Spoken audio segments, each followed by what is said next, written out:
Prior to his move to Los Ratones, most people knew Rekkles as this chill guy playing support in T1 Academy, who also played ADC in Europe a long time ago. Well, today, both for the people who are old heads like me, who were there for every moment, and also the new fans who don't really know his past, I will be covering some of his greatest achievements and plays to hopefully make you realize just how good he was really. If we ask people who's the greatest Western player ever, I think most people would say Caps at this point. And the reason for that is, we've seen Caps consistently compete with the best in the world in his role, and not only that, but take them down many times before. Unfortunately though, it seems like most people forgot the same also goes for Rekkles. He managed to hold his own and even get the upper hand against legends like Uzi. This penta you are watching right now against RNG is just a small taste of what Rekkles had in store back in the day. By having 10 pentakills in his professional career, he still holds the record for the most pentakills by a European player, which is extra impressive when you consider he was basically forced out of the LEC in 2021. In my eyes, what made Rekkles so great was the perfect balance he was able to find between safe positioning and aggressiveness. Yeah, if you watch him play Janna right now, he may not seem that aggressive, but there was a time where he was a bit too aggressive, even for his own good. I can give you some examples of that, the infamous Twitch mishap against Pobelter possibly being the worst one. Thankfully, most of the time Rekkles would end up as the one creating a highlight quadra kill, pentakill, whatever you wanna call it at the end of the day. Let me take you back to the EU LCS Spring Finals 2018. Back then the LEC was called the EU LCS. Oh boy, time flies really fast.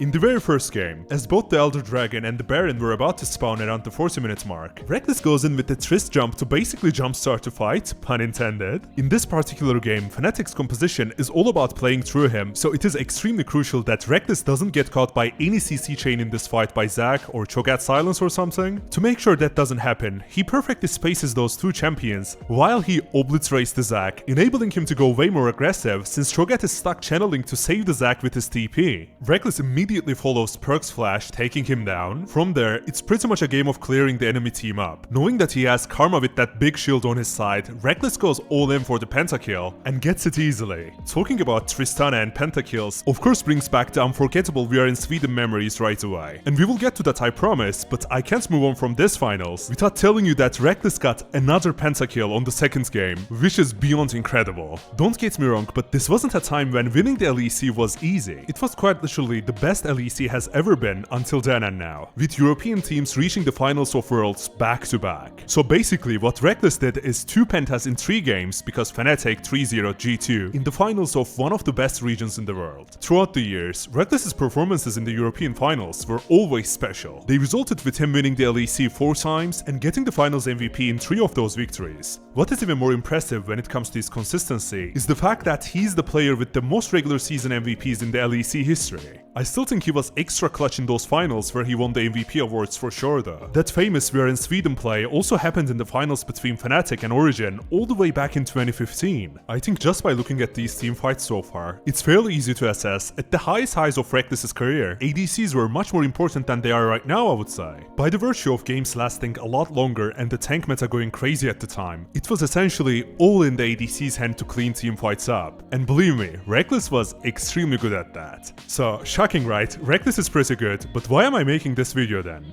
Well, it's time to address the elephant in the room that is Rekkles' bittersweet ending of his time in the LEC before leaving for T1 Academy. I don't want to go into too much detail with all the drama because it doesn't really interest me, but his last few years in the LEC fell short of what people came to expect from him, which only fueled the unnecessary drama even further. This whole situation ended with him deciding to role swap in 2023 and eventually finding his way to LCK Champions with T1 Academy. That move seemed like a very bold risk to potentially redefine himself in a new role, and even though there were many skeptics, it seems like it's been working so far. Rekkles being back in Europe with Los Ratones and competing this year is so exciting for fans just like me, who have been following him for a decade, if not more now. Rekkles, the 4-time LEC champion, 3 times finals MVP, a world finalist, and technically a world champion, is on the same team with Baus and the rest of the rats, competing to prove themselves together. As esports fans, honestly, how can we possibly ask for more? If you made it this far, please comment We Are in Sweden so that I know you are one of the real ones. And I don't want to bore you, but I really want to express my gratitude for you getting this channel to over 1,000 subscribers in such a short time. What made me the happiest were all the supportive comments I've seen. Those mean much more than any subscriber number ever can. So thank you from the bottom of my heart once again for tuning in. And last but definitely not least, take care of yourself until the next time. Bye bye.